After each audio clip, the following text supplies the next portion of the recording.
Well, I always liked art in school, but I also loved technology. Went and did some fine art for my first year in London. Just they weren't really interested in any skill-based work, so I found this course just through knowing somebody at the university. Went round and looked round and just thought, wow, and just felt that it would probably suit my values in made objects slightly more than fine art would.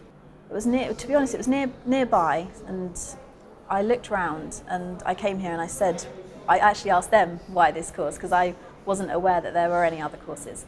So I asked them and they told me about Wimbledon, and I'd heard later on about Bournemouth, but I was also told that this was the best one to come to, and the fact that they sort of section you up into the different pathways, special effects, model design and character.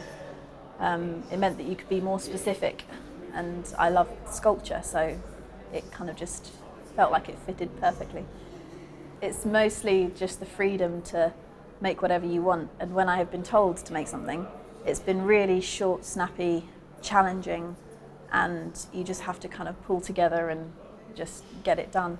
And everyone's in the same boat, and the people here are really nice, which makes a huge difference when you're doing something creative, to have a bit of a support network. But it's mainly the freedom. I mean, if you look around, the amount of difference in everyone's work and everyone's skill base is just like outstanding. So yeah, you're just around some real talent. It's brilliant.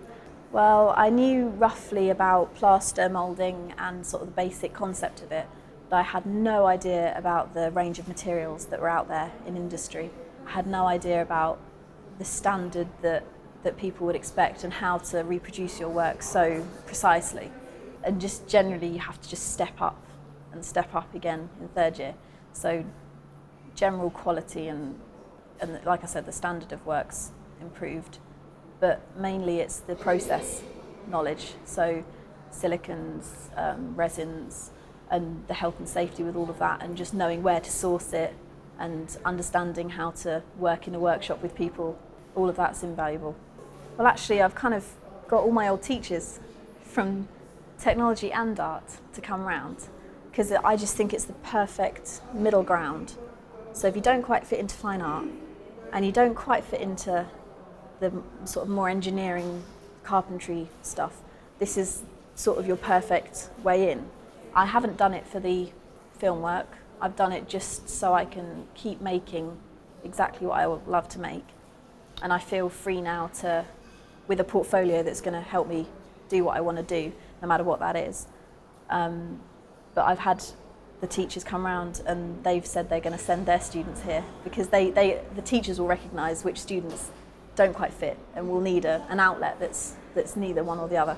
And I know that, yeah, they're sending people the model way. So as long as you know what that leads to and you're not being naive about it, it's the best course, really.